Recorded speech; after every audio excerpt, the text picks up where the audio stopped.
আসসালামু আলাইকুম সুপ্রিয় শিক্ষার্থীরা, আশা করি তোমরা ভালো আছো এবং নিরাপদে আছো। আজকে উচ্চ মাধ্যমিক দ্বিতীয় বর্ষের অনলাইন ক্লাসে তোমাদেরকে স্বাগত জানাচ্ছি। তোমরা জানো যে আমরা গত ক্লাসে লাইভ ক্লাসে আমরা পরিমাণগত রসায়ন অধ্যায়ের ঘনমাত্রার যে বিভিন্ন একক আছে সেই টপিকসটি আলোচনা করেছিলাম।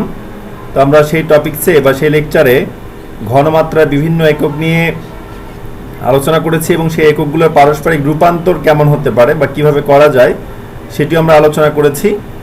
তো আজকে আমাদের সেই অধ্যায়ের পরের টপিকস থেকে আলোচনা আমরা শুরু করব। সেই টপিকসটির নাম হচ্ছে দ্রবণের লঘুকরণ বা ডাইলিউশন অফ সলিউশন। তো এই টপিকসটা আসলে কি মিন করছে? লঘুকরণ বলতে তোমরা তো বিষয়টি বোঝো যে হালকা করা বা পাতলা করা। আমরা জানি তো কোনো একটি দ্রবণের শক্তি কেমন সেটি বোঝানো যায় তার ঘনমাত্রা থেকে। সেই অধিক ঘনমাত্রায় কোনো একটি দ্রবণকে যদি আমরা কম ঘনমাত্রায় পরিণত করতে চাই সেক্ষেত্রে আমাদের করতে হবে দ্রবণের লঘুকরণ ফর্মুলা থেকে।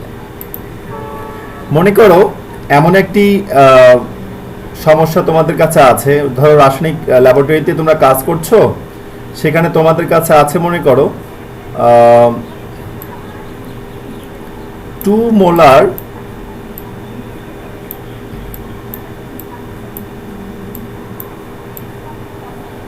হাইড্রোজেন ক্লোরাইড দ্রবণ এবং সেটি মনে করা আছে 500 ml।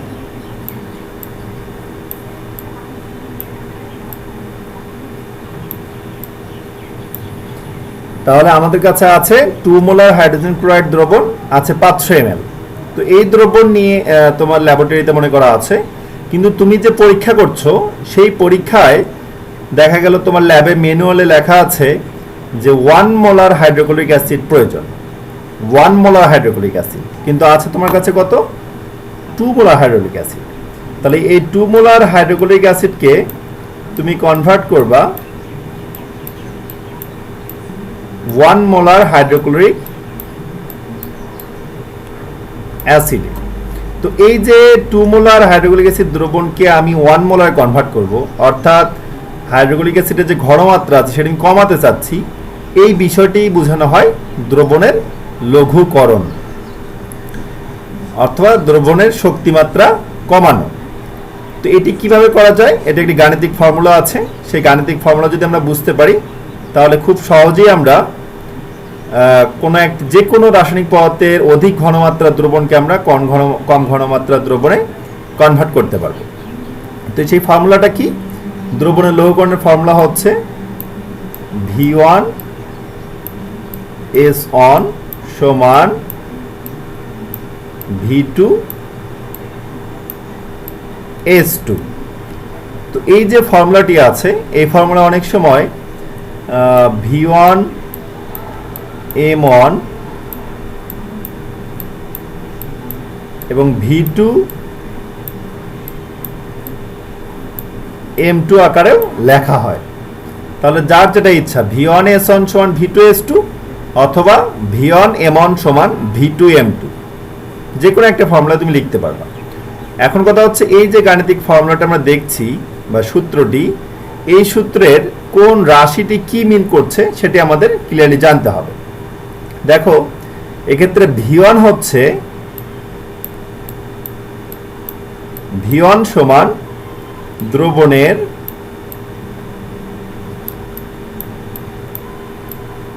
দ্রবণের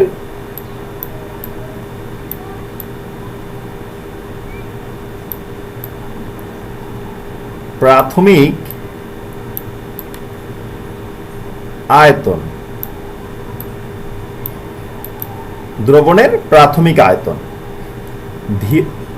S1 হচ্ছে দ্রবণের প্রাথমিক ঘনমাত্রা।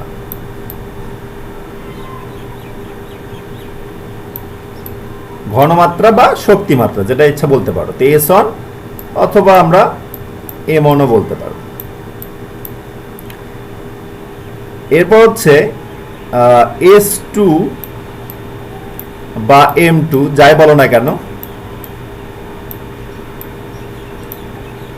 এটি হচ্ছে দ্রবণের পরবর্তী বা শেষোক্ত ঘনমাত্রা, পরবর্তী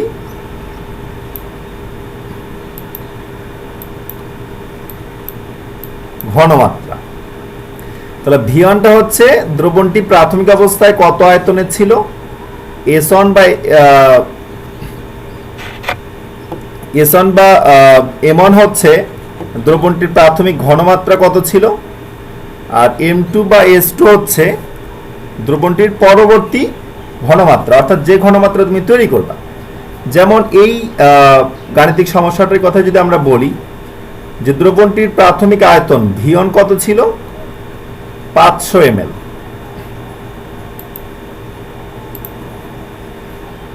দ্রবণটির প্রাথমিক আয়তন কিন্তু ছিল 500 ml। এরপর M1 বা S1 যেটা বলছি, দ্রবণের প্রাথমিক ঘনমাত্রা ছিল 2 মোলার। এরপর দ্রবণটিকে আমাদের পরবর্তী যে ঘনমাত্রায় কনভার্ট করতে হবে সেটি হচ্ছে 1 মোলার। তাহলে 2 মোলার ঘনমাত্রার একটা দ্রবণ আমরা করব 1 মোলারে কনভার্ট করব। ওকে, এখন বাকি থাকলো আমাদের V2টা কি? এই V2টাই সবচেয়ে বেশি ইম্পর্টেন্ট। V2টাই তোমরা অনেকে ভুল করে থাকো, ভালোভাবে খেয়াল করো V2 বিষয়টা কি। V2 হচ্ছে, আমরা কিন্তু জানি যে দ্রবণকে হালকা করতে হলে বা লঘু করতে হলে বাইরে থেকে পানি যোগ করতে হয়। যেমন আমাদের যদি এমন কখনো হয় যে আমরা কোনো একটি ধরো হচ্ছে শরবত তৈরি করলাম, মনে করো গ্লুকোজ দিয়ে বা চিনি দিয়ে যদি আমরা শরবত তৈরি করি, তাহলে সেই শরবত যদি বেশি মিষ্টি হয়ে যায়, তাহলে আমরা তাকে যদি কম মিষ্টি করতে চাই, তাহলে কিন্তু স্বাভাবিকভাবে আমরা তার মধ্যে বাইরে থেকে পানি যোগ করি। একইভাবে দ্রবণের ঘনমাত্রাও যদি আমরা কমাতে চাই বা লঘু করতে চাই, তা সেক্ষেত্রে কিন্তু বাইরে থেকে পানি যোগ করতে হয়।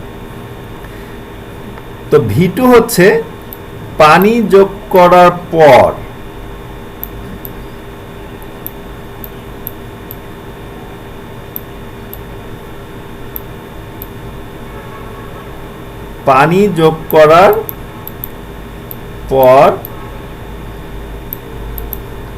মোট আয়তন।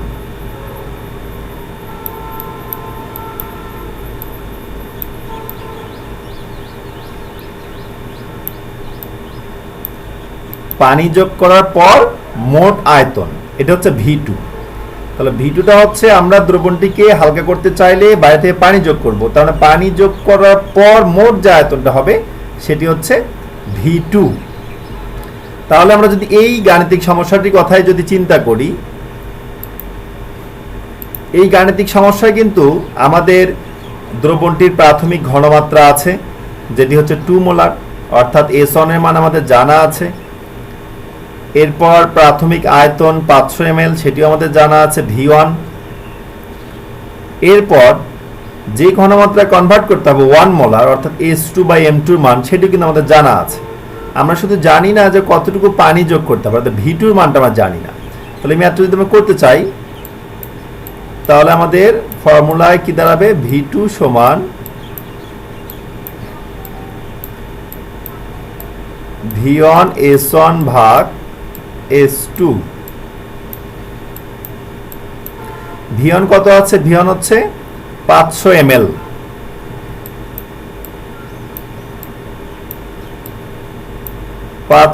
ইন্টু S1 কত? প্রাথমিক ঘনমাত্রা 2 মোলার, ভাগ S2 কত? S2 হচ্ছে 1 মোলার। সর্বশেষ যে ঘনমাত্রা কনভার্ট করতে হবে সেটা হচ্ছে 1 মোলার। তাহলে 1, তাহলে V2 মান কিন্তু কত হবে? V2 মান হবে 500 কে 2 দ্বারা গুণ করলে 1000 মিলিলিটার। তাহলে V2 মান আমরা পেলাম 1000 মিলিলিটার। তাহলে পানি যোগ করার পর ওই দ্রবণটির আয়তন যদি মোট 1000 ml করা হয়, তাহলেই দ্রবণটির ঘনমাত্রা হয়ে যাবে 1 মোলার।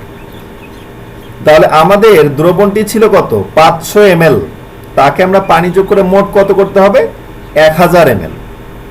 তাহলে বাইরে থেকে আমাদের পানি কতটুকু যোগ করতে হবে? অবশ্যই 1000 থেকে 500 বিয়োগ করলে যা হয়, তার মানে পানি যোগ করতে হবে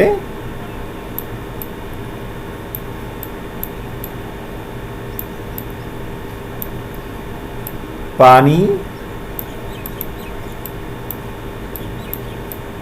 যোগ করতে হবে সমান 1000 মাইনাস 500 সমান 500 ml। তাহলে এই দ্রবণটিতে অর্থাৎ 2 মোলার 500 ml এর হাইড্রোজেন ক্লোরাইড দ্রবণটিতে যদি আমরা বাইরে থেকে আরো 500 ml পানি যোগ করি, তবেই দ্রবণটির ঘনমাত্রা হয়ে যাবে 1 মোলার। তাহলে এভাবে গাণিতিক সমস্যাটি সলভ করে শেষে আমাদের উত্তর কি দাঁড়ালো যে 500 ml পানি যোগ করলে আমাদের এই 2 মোলার ঘনমাত্রা দ্রবণটির ঘনমাত্রা হয়ে যাবে, অর্থাৎ নতুন যে ঘনমাত্রা হবে লঘু করার পর সেটা হচ্ছে 1 মোলার। তাহলে এভাবে আমাদের গাণিতিক সমস্যাগুলো অর্থাৎ দ্রবণের লঘুকরণ সম্পর্কিত যে গাণিতিক সমস্যা আছে সেগুলো সলভ করতে হবে। যেমন এরকম যদি আরেকটা গাণিতিক সমস্যা আমরা দেখি, সমস্যাটি কেমন আছে যে একটি 0.52 মোলার ঘনমাত্রার 75 ml সোডিয়াম কার্বন দ্রবণ আছে। দ্রবণটি থেকে কিভাবে ডেসিমোলার দ্রবণ প্রস্তুত করব? ডেসিমোলার তো তোমরা অবশ্যই জানো 0.1 মোলার। তাহলে এই দ্রবণটিকে আমরা কিভাবে ডেসিমোলার দ্রবণে কনভার্ট করব সেটি আমাদের বের করতে বলা হয়েছে। তাহলে এখানে V1 এর মান কত? এই গাণিতিক সমস্যাটার ক্ষেত্রে V1 হচ্ছে প্রাথমিক আয়তন কত? 75 মিলিলিটার, 75 ml। S1 কত? প্রাথমিক ঘনমাত্রা আমাদের 0.521 মোলার। S2 অর্থাৎ যে ঘনমাত্রায় কনভার্ট করতে হবে সেটা যে ডেসিমোলার ঘনমাত্রা তৈরি করতে হবে, তাহলে S2 এর মানটা হচ্ছে ডেসিমোলার।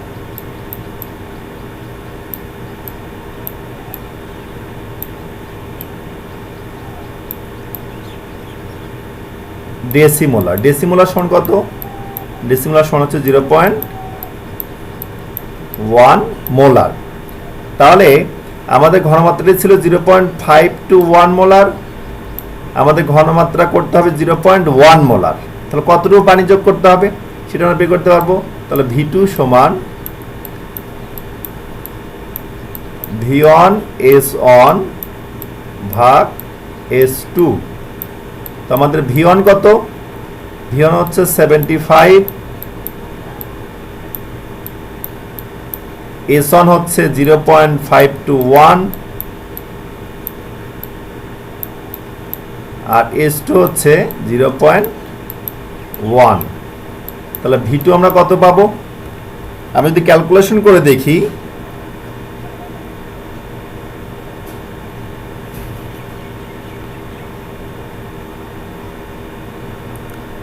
আমরা যদি একটু ক্যালকুলেশন করি এটা, তাহলে 0.521 কে গুণ করব আমরা 75 দ্বারা,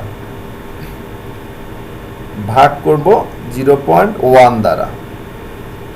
আমাদের আয়তন দাঁড়াচ্ছে বা V2 মান আমরা পাবো হচ্ছে 390.75 মিলিলিটার। তাহলে আমাদের নতুন যে আয়তন হলো 390.75 ml, এইটা আমাদের পানি যোগ করে করতে হবে। তাহলে আমাদের প্রাথমিক আয়তন কত ছিল? 75 ml। এই আয়তনটাকে আমাদের করতে হবে কত? 390.75 ml। তাহলে আমরা এই V2 থেকে যদি V1 বিয়োগ করি তাহলে আয়তন যতটুকু হবে ততটুকু পানি যোগ করতে হবে। তাহলে পানি যোগ করতে হবে V2 মাইনাস V1, অর্থাৎ 390.75 থেকে আমরা বিয়োগ করব 75। তাহলে আমরা কত পাবো? 315.75 ml আমাদের পানি বাইরে থেকে যোগ করতে হবে। এই পানি যোগ করলে আমাদের দ্রবণটির নতুন ঘনমাত্রা হবে ডেসিমোলার, অর্থাৎ 0.1 মোলার। তাহলে এভাবে দ্রবণের লঘুকরণ সম্পর্কিত গাণিতিক সমস্যাগুলো আমাদের সলভ করতে হবে। এগুলো খুবই সহজ একগুলো গাণিতিক সমস্যা, এবং এই গাণিতিক সমস্যাগুলো সমাধান করা থাকলে বা জানা থাকলে বিভিন্ন অ্যাডমিশনে এগুলো এমসিকিউ হিসেবে আসে, পাশাপাশি তোমাদের ফাইনাল এক্সামেও এমসিকিউ হিসেবে আসতে পারে পরীক্ষাগুলোতে, বা খ নাম্বারের কোশ্চেন হিসেবে অনেক সময় আসে 2 মার্কের কোশ্চেন হিসেবে, বা তোমরা রাসায়নিক ল্যাবরেটরিতে যে কাজ করবে সেখানেও তোমাদের প্রয়োজন হতে পারে এই ফর্মুলাটি। তাহলে আমরা দ্রবণের লঘুকরণ ফর্মুলাটি শিখলাম। ওকে, এখন আমরা যাই বিভিন্ন ধরনের বিক্রিয়া সম্পর্কিত গাণিতিক সমস্যা। এই গাণিতিক সমস্যাগুলো তোমরা কিছুটা হলেও বা খুবই কম পরিমাণে এসএসসিতে করেছো। যেমন এই যে একটা গাণিতিক সমস্যা এখানে উল্লেখ করা আছে যে 10 গ্রাম কার্বন ডাইঅক্সাইড থেকে কত গ্রাম ক্যালসিয়াম কার্বনেট পাওয়া যায়। 10 গ্রাম কার্বন ডাইঅক্সাইড থেকে কত গ্রাম ক্যালসিয়াম কার্বনেট পাওয়া যায়। তো এই গাণিতিক সমস্যাগুলো তোমরা যখন সলভ করতে এসেছিতে, তোমাদের যে রসায়ন সাবজেক্টটার যে 6 নম্বর চ্যাপ্টার ছিল মোলের ধারণা, সেই চ্যাপ্টারে কিন্তু তোমরা এই ধরনের গাণিতিক সমস্যা সমাধান করেছো। তো এই গাণিতিক সমস্যার সমাধান করার জন্য কয়েকটা নিয়মে আগাতে হয় আর কি। সেই নিয়মগুলো এমন, আমি দেখো নিয়মগুলো উল্লেখ করেছি, যে যখনই আমাদের এই বিক্রিয়া সম্পর্কিত গাণিতিক সমস্যার সমাধান করতে হবে তখনই আমাদের এই স্টেপগুলো ফলো করতে হবে। স্টেপগুলো কি? প্রথমে হচ্ছে গাণিতিক সমস্যা সম্পর্কিত বিক্রিয়াটি শুদ্ধভাবে লিখতে হবে। তাহলে এখানে যে বিক্রিয়াটি আছে সেটা শুদ্ধভাবে লিখতে হবে। এখানে বিক্রিয়াটি কি? কার্বন ডাইঅক্সাইড থেকে ক্যালসিয়াম কার্বনেট তৈরি। তোমরা জানো যে কার্বন ডাইঅক্সাইড থেকে ক্যালসিয়াম কার্বনেট তৈরি করতে হলে আমাদের কার্বন ডাইঅক্সাইডের সঙ্গে ক্যালসিয়াম অক্সাইড বিক্রিয়া করাতে হয়, তাহলে আমরা ক্যালসিয়াম কার্বনেট পাব। তাহলে বিক্রিয়াটি আমাদের শুদ্ধভাবে লিখতে হবে। লিখলাম, এতে ভৌত অবস্থা সহ লিখতে পারলে আরও ভালো। কার্বন ডাইঅক্সাইড ভৌত অবস্থা হচ্ছে গ্যাসীয়, ক্যালসিয়াম অক্সাইড কঠিন, এবং ক্যালসিয়াম কার্বনেট চুনাপাথর যেটি লাইমস্টোন যেটি এটিও কঠিন। ওকে, তাহলে গাণিতিক সমস্যাটা আমরা শুদ্ধভাবে লিখলাম। এরপরে কাজ কি? বিক্রিয়াটি সমতাকরণ করতে হবে, অর্থাৎ বিক্রিয়াটি সমতা অবস্থায় আছে কিনা। যেমন এই ক্ষেত্রে সমতা অবস্থায় আছে, বিক্রিয়ক হিসেবে ক্যালসিয়াম আছে একটি, উৎপাদ হিসেবে একটি, বিক্রিয়ক হিসেবে কার্বন আছে একটি, উৎপাদ হিসেবে একটি আছে, বিক্রিয়ক হিসেবে অক্সিজেন আছে 3টি, এখানেও 3টি আছে। তার মানে বিক্রিয়াটি সমতাকরণ করে নিলাম। এরপর কি করতে হবে? সমস্যায় উল্লেখিত তথ্য এর সাথে সম্পর্কিত করে নির্দিষ্ট বিক্রিয়া উপাদানের নিচে আদর্শ অবস্থার মান উল্লেখ করতে হবে। তাহলে সমস্যায় উল্লেখিত তথ্য এর সাথে সম্পর্কিত করে, বিষয়টি কি? অর্থাৎ গাণিতিক সমস্যায় কি কি বিষয় দেয়া আছে, অর্থাৎ কার কাছ থেকে কাকে তৈরি করতে হবে বা কার সঙ্গে কে বিক্রিয়া করছে, এগুলো হচ্ছে সমস্যায় উল্লেখিত তথ্য। তাহলে এর সাথে সম্পর্কিত করে নির্দিষ্ট বিক্রিয়া উপাদানের নিচে, অর্থাৎ সমস্যায় যা থাকবে বিক্রিয়াতেও সেই উপাদানগুলোর নিচে আমরা আদর্শ অবস্থায় মান লিখব। আদর্শ অবস্থা বলতে যেমন এখানে বলা হয়েছে 10 গ্রাম কার্বন ডাইঅক্সাইড থেকে কত গ্রাম ক্যালসিয়াম কার্বনেট, তাহলে কার্বন ডাইঅক্সাইডের সঙ্গে কার সম্পর্ক? এখানে ক্যালসিয়াম কার্বনেট। তো আদর্শ অবস্থায় মান লিখতে বলা হয়েছে। তাহলে আদর্শ অবস্থায় আমরা দেখছি যে 1 মোল কার্বন ডাইঅক্সাইড থেকে 1 মোল ক্যালসিয়াম কার্বনেট পাওয়া যাচ্ছে। তো এখানে যেহেতু গ্রামে বলা হয়েছে, তাহলে 1 মোল কার্বন ডাইঅক্সাইড মানে কত? 44 গ্রাম।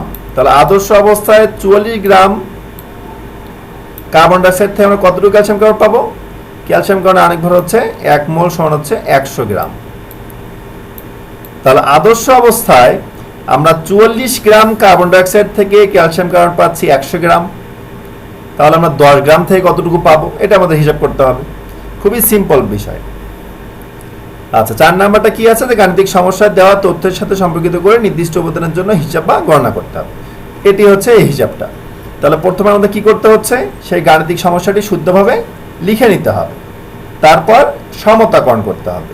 এরপর আমাদের খেয়াল করতে হবে গাণিতিক সমস্যায় আমাদের কোন উপাদানগুলোর তথ্য দেওয়া আছে তার সাথে সম্পর্কিত করে আদর্শ অবস্থায় সেই উপাদানগুলোর পরিমাণ আমরা লিখে নিব নিচে, ওই বিক্রিয়ক বা উৎপাদের নিচ বরাবর লিখব। লিখে তারপর আমরা ঐকিক নিয়মে গাণিতিক সমস্যাগুলো সমাধান করব। ওকে, তো আমরা এরকম উদাহরণ আরো একটা দুটো দেখি। যেমন এখানে একটা উদাহরণ তোমাদের বইয়ে আছে, রবিউল ইসলামের এবং আহসানুল কবিরের যে বইটা আছে সেই বইয়ে এই গাণিতিক সমস্যাটি উদাহরণ হিসেবে আছে। দেখো কি বলেছে, পটাশিয়াম ক্লোরাইডকে উত্তপ্ত করা হয়েছে, এখানে এ একটা উপাদান পাওয়া গিয়েছে সেটা গ্যাসীয় উপাদান, এবং পটাশিয়াম ক্লোরাইড পাওয়া গিয়েছে সেটা কঠিন উপাদান। প্রশ্ন কি বলা হয়েছে, উদ্দীপকের 5 গ্রাম এ কে উৎপন্ন করতে কত গ্রাম বিক্রিয়ক প্রয়োজন। তো বিক্রিয়ক এখানে কে, পটাশিয়াম ক্লোরাইড। পটাশিয়াম ক্লোরাইড আমরা লিখে নিই। প্রথম কাজ আমাদের বিক্রিয়াটা, যে আমি নিয়ম লিখে দিয়েছি গাণিতিক সমস্যা সম্পর্কিত, বিক্রিয়াটি শুদ্ধভাবে লিখতে হবে। তাহলে আমরা বিক্রিয়াটি শুদ্ধভাবে লিখি আগে। পটাশিয়াম ক্লোরাইড কে বিক্রিয়া করে আমরা কি কি পাবো, এখানে পটাশিয়াম ক্লোরাইড পাওয়া যাচ্ছে যেটি কঠিন, তার সঙ্গে এ একটি উপাদান পাওয়া যাবে সেটা হচ্ছে গ্যাসীয়। স্বাভাবিকভাবে এখানে পাওয়া যাবে কার্বন ডাইঅক্সাইড। পটাশিয়াম ক্লোরাইডকে উত্তপ্ত করলে কার্বন ডাইঅক্সাইড পাওয়া যায় এবং পটাশিয়াম ক্লোরাইড পাওয়া যায়। আচ্ছা, বিক্রিয়াটি আমরা লিখলাম। এরপর আমাদের কাজ কি, বিক্রিয়াটি সমতা করতে হবে। সমতা করে দেখি সমতা হয়েছে কিনা। এখানে আছে পটাশিয়াম ক্লোরাইড একটি করে, এখানেও আছে একটি করে। সরি, পটাশিয়াম ক্লোরাইডের সঙ্গে পটাশিয়াম ক্লোরাইড উত্তপ্ত করলে আমাদের পাবো আমরা হচ্ছে অক্সিজেন, পটাশিয়াম ক্লোরাইড এবং অক্সিজেন। আমার একটু মিস্টেক হয়েছে, আমরা যদি এটা যদি একটু মুছে দিই, এই কার্বনটা হবে না, পটাশিয়াম ক্লোরাইড এবং অক্সিজেন পাবো। ওকে, তাহলে আমরা এখন সমতা করি। সমতাকরণে কি দেখা যাচ্ছে, যে পটাশিয়াম ক্লোরাইড বিক্রিয়ক হিসেবে আছে একটি করে, এখানে আছে পটাশিয়াম ক্লোরাইড একটি করে, পটাশিয়াম ক্লোরিন। এখানে অক্সিজেন আছে 3টি, উৎপাদে আছে 2টি। তাহলে যদি আমরা সমতাকরণ করতে চাই তাহলে এভাবে এখানে 2 দিব, এখানে 2 দিব, অক্সিজেন হলো 3 2 6টি, তার মানে এখানে 3 দিব। আমাদের হয়ে গেল, সমতাকরণ হয়ে গেল। তারপর কি করতে হবে, সমস্যায় উল্লেখিত তথ্যের সাথে সম্পর্কিত করে নির্দিষ্ট বিক্রিয়া উপাদানের নিচে আদর্শ অবস্থা মান লিখতে হবে। তাহলে আমাদের সমস্যায় কি উল্লেখ করা আছে, তথ্য 5 গ্রাম এ তৈরি করতে। তো 5 গ্রাম এ হচ্ছে কার্বন ডাইঅক্সাইড, সরি অক্সিজেন। তাহলে এটা হচ্ছে এ। তাহলে 5 গ্রাম অক্সিজেন তৈরি করতে কত গ্রাম পটাশিয়াম ক্লোরাইড লাগবে বা বিক্রিয়ক লাগবে। তাহলে আদর্শ অবস্থা আমরা কি দেখছি, 3 মোল অক্সিজেন, অর্থাৎ অক্সিজেন হচ্ছে আদর্শ অবস্থায় অক্সিজেনের 1 মোল মানে হচ্ছে 32 গ্রাম। তাহলে 3 গুণন 32 যদি আমরা করি, 3 2 6, 3 3 9, 96 গ্রাম। 96 গ্রাম অক্সিজেন তৈরি করতে আমাদের লাগছে পটাশিয়াম ক্লোরাইড হচ্ছে 2 মোল। পটাশিয়াম ক্লোরাইড আমাদের লাগছে 2 মোল। এন্ড পটাশিয়াম ক্লোরাইড আমাদের এখানে আদর্শ অবস্থা লিখি। 2 মোল পটাশিয়াম ক্লোরাইড মানে কত, 2 ইন্টু পটাশিয়াম পারমাণবিক ভর হচ্ছে 39.1 প্লাস ক্লোরিনের পারমাণবিক ভর হচ্ছে 35.5 প্লাস অক্সিজেন আছে 3টি, তাহলে 3 16 48। এটা যদি আমরা করি আমরা মান পাবো হচ্ছে 245.2 গ্রাম। তাহলে আমরা দেখছি বিক্রিয়া হতে দেখছি আদর্শ অবস্থায় 245.2 গ্রাম পটাশিয়াম ক্লোরাইড থেকে অক্সিজেন অর্থাৎ এ পাওয়া যায় 96 গ্রাম। তা আমাদের তৈরি করতে বলেছে কত, 5 গ্রাম। তাহলে আমরা এভাবে করি, তাহলে 96 গ্রাম, আমরা যে ম্যাথটা করি, 96 গ্রাম অক্সিজেন উৎপন্ন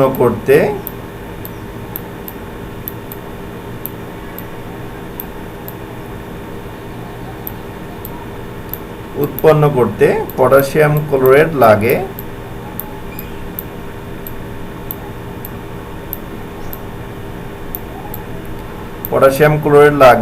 কত গ্রাম, 245.2 গ্রাম, 245.2 গ্রাম। তাহলে আমাদের তৈরি করতে বলেছে কত, 5 গ্রাম। তাহলে 5 গ্রাম অক্সিজেন তৈরি করতে কতটুকু লাগবে এটা আমরা বের করে ফেলতে পারি। ওকে, তাহলে এভাবে আমাদের গাণিতিক সমস্যাগুলো সমাধান করতে হবে। ওকে, আমরা যদি আরো উদাহরণ দেখি, দেখো বলেছে কি যে 560 গ্রাম লঘু সালফুরিক অ্যাসিড দ্রবণ থেকে প্রমাণ অবস্থায় কত সিএম কিউব মানে তো মিলিলিটার, এটা তোমরা জানোই, কত মিলিলিটার হাইড্রোজেন গ্যাস নির্গত করে। এ গ্যাস নাইট্রোজেনের সঙ্গে সংযোগে কতটুকু অ্যামোনিয়া উৎপন্ন করতে পারে। এখানে কিন্তু এই গাণিতিক সমস্যায় কিন্তু বিক্রিয়া দুটি, একটি কি লোহার সঙ্গে সালফ্রিক অ্যাসিডের বিক্রিয়া, লঘু সালফুরিক অ্যাসিড, আর একটি হচ্ছে এ গ্যাস অর্থাৎ হাইড্রোজেন গ্যাস এর সঙ্গে নাইট্রোজেন গ্যাসের বিক্রিয়া। তাহলে প্রথম বিক্রিয়াটা যদি আমরা লিখে নিই, প্রথমে বিক্রিয়া লিখে নিতে হয়, তাহলে আয়রনের সঙ্গে বা লোহার সঙ্গে বিক্রিয়া হচ্ছে সালফুরিক অ্যাসিডের। লঘু সালফুরিক অ্যাসিড দ্রবণ, তার মানে একুয়াস অবশ্যই আছে, একুয়াস। আর আয়রন তো জানোই কঠিন অবস্থায় থাকে। এটা বিক্রিয়া করে কি তৈরি করবে বলেছে প্রমাণ অবস্থায় কত সিএম কিউব। তাহলে শুদ্ধ বিক্রিয়াটা হচ্ছে আয়রনের সঙ্গে সালফুরিক অ্যাসিডের বিক্রিয়ায় ফেরাস সালফেট তৈরি হয়, যেটি কঠিন বা দ্রবণে থাকবে, প্লাস হাইড্রোজেন গ্যাস তৈরি হয়। আচ্ছা, আমরা বিক্রিয়া লিখে নিলাম শুদ্ধভাবে। এরপর বিক্রিয়া কি করতে হবে, সমতা করতে হবে। দেখি সমতা আছে কিনা। আয়রন একটি, এখানে একটি, সালফার একটি, অক্সিজেন 4টি, এখানে অক্সিজেন আছে 4টি, তারপর হাইড্রোজেন 2টি, হাইড্রোজেন আছে 2টি। এখন সমতাকরণ আমাদের হয়ে গিয়েছে। এখন আমাদের বিক্রিয়ার সাথে সম্পর্কিত করে নির্দিষ্ট উপাদানের নিচে আদর্শ অবস্থা মান লিখতে হবে। অর্থাৎ আমাদের বলেছি কি 560 গ্রাম লোহা থেকে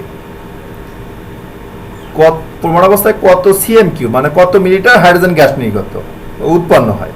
তাহলে এখানে সম্পর্ক কার সাথে, কার, লোহার সঙ্গে হাইড্রোজেন গ্যাসের।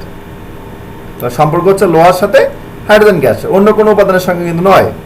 তাহলে আমরা আদর্শ অবস্থা মান লিখবো, যারপর এরপর নিচ্ছে। তাহলে 1 মোল লোহা মানে কত, এখানে 55.85 দেওয়া আছে। তাহলে 55.85 গ্রাম লোহা থেকে আমরা হাইড্রোজেন পাচ্ছি কত মোল, 1 মোল। কিন্তু এখানে বলা হচ্ছে কত মিলিলিটার। তাহলে আমাকে হাইড্রোজেন, এখানে 1 মোল হাইড্রোজেনকে মিলিলিটারে লিখতে হবে। 1 মোল হাইড্রোজেন গ্যাস প্রমাণ অবস্থায় তোমরা তো জানো যে প্রমাণ অবস্থায় যে কোনো গ্যাসের আয়তন নির্দিষ্ট থাকে, মূল আয়তন যেটা 22.4 লিটার। তাহলে 1 মোল হাইড্রোজেন গ্যাস কিন্তু প্রমাণ অবস্থায় বলতে বোঝানো হবে 22.4 লিটার। তাহলে 1 মোল মানে 22.4 লিটার।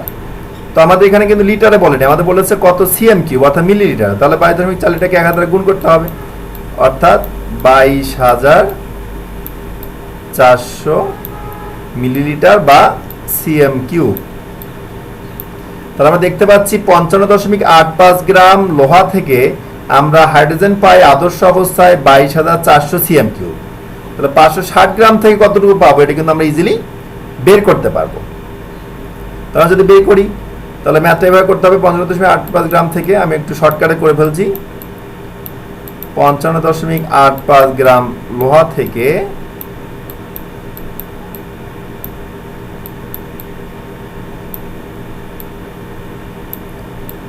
হাইড্রোজেন গ্যাস পাওয়া যায়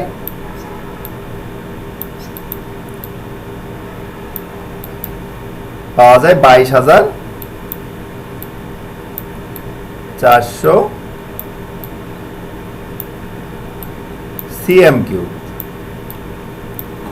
তাহলে আমাদের ম্যাথে কত বলা হয়েছে 560 গ্রাম থেকে। তাহলে 560 গ্রাম থেকে পাওয়া যাবে কত, 560 গ্রাম থেকে পাওয়া যাবে আয়রন থেকে হাইড্রোজেন পাওয়া যায়। এটা তো ম্যাথ সলভ করলে তোমরা দেখতে পারবা 22,400 গুণন 560 ভাগ 55.85 মানটা কত হবে,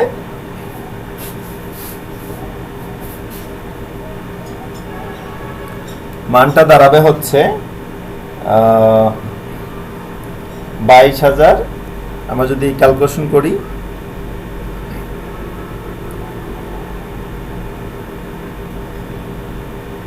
আমাদের ক্যালকুলেশন হচ্ছে 22,400 গুণন 560 গ্রাম ভাগ 55.85 গ্রাম। আমাদের দাঁড়াচ্ছে 2,24,601। তার মানে 224,601। তাহলে এটাকে যদি আমরা লিটারে কনভার্ট করি, এটা হচ্ছে সিএম কিউবে,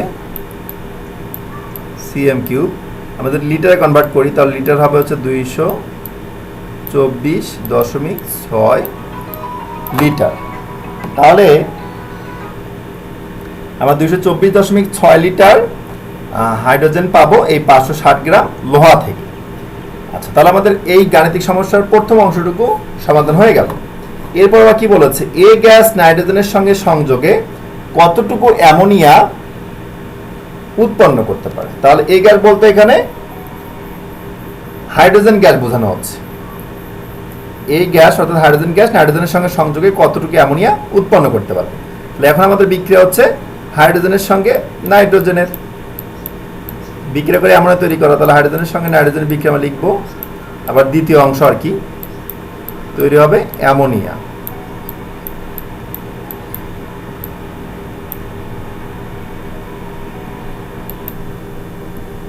ওকে, তাহলে এখন আমাদের বিক্রিয়া হচ্ছে হাইড্রোজেনের সঙ্গে নাইট্রোজেনের। তো বিক্রিয়া আমরা লিখলাম, সমতাকরণ করব। তোমাদের জানো এখানে সমতাকরণ করার জন্য এখানে 2 লাগবে, 2 এখানে হচ্ছে 3 লাগবে। আচ্ছা, তাহলে আমরা আবার দ্বিতীয় অংশে বিক্রিয়া করলাম। তারপর বলেছে কি যে এ গ্যাস নাইট্রোজেনের সঙ্গে সংযোগ, অর্থাৎ এই যে 224.6 লিটার যে হাইড্রোজেন গ্যাস আমরা পেলাম, এই হাইড্রোজেন গ্যাস থেকে কতটুকু অ্যামোনিয়া তৈরি করবে। তার মানে এখানে আমাদের বিক্রিয়া কার সঙ্গে কার, হাইড্রোজেনের সঙ্গে সম্পর্কটা হচ্ছে অ্যামোনিয়ার। তাহলে হাইড্রোজেনের সাথে সম্পর্কিত করে লিখি। 3 মোল হাইড্রোজেন থেকে আমরা দেখতে পাচ্ছি 2 মোল অ্যামোনিয়া পাওয়া যাচ্ছে। তাহলে 3 মোল বলতে এখানে যেহেতু লিটার আমরা পেয়েছি, তাহলে এখানে লিটার লিখবো। তাহলে 3 ইন্টু 3 মোল মানে 1 মোলের অর্থ হচ্ছে 22.4 লিটার। তাহলে 3 ইন্টু 22.4 লিটার থেকে আমরা পাচ্ছি 2 মোল অ্যামোনিয়া। 2 মোল অ্যামোনিয়া বলতে 2 ইন্টু অ্যামোনিয়ার আণবিক ভর কত, 17, 14 আর 3 17। তাহলে অর্থাৎ 17 2 34। তাহলে আমরা দেখতে পাচ্ছি যে 3 ইন্টু 22.4 এত লিটার হাইড্রোজেন থেকে আমরা পাচ্ছি 34 গ্রাম অ্যামোনিয়া। তাহলে এই যে 224.6 লিটার হাইড্রোজেন থেকে আমরা কতটুকু অ্যামোনিয়া পাবো, এটি কিন্তু খুব সুন্দরভাবে করতে পারবো। তাহলে দ্বিতীয় অংশে এইভাবে করতে হবে। তাহলে এইভাবে যদি কখনো বিক্রিয়া কোনো একটা গাণিতিক সমস্যায় ধর 2-3টা বিক্রিয়া পর এইভাবে আছে, তাহলে এইভাবে পর্যায়ক্রমে প্রথম থেকে সামনের দিকে আগাতে হবে। যাই হোক, আমরা সামনের দিকে বা আগামী ক্লাসে ইনশাল্লাহ এর চেয়ে বড় একটা বিক্রিয়া সম্পর্কিত গাণিতিক সমস্যা নিয়ে প্র্যাকটিস করব। তো আজকে এই পর্যন্তই। তোমরা সুস্থ থেকো, নিরাপদে থেকো এবং তোমরা তোমাদের পাঠদান কার্যক্রম বা পড়াশোনা ভালোভাবে চালু রেখো। আর দোয়া করতে থাকো যাতে করে আমরা খুব সহজেই আমাদের স্বাভাবিক অবস্থায় ফিরে যেতে পারি। ধন্যবাদ সবাইকে।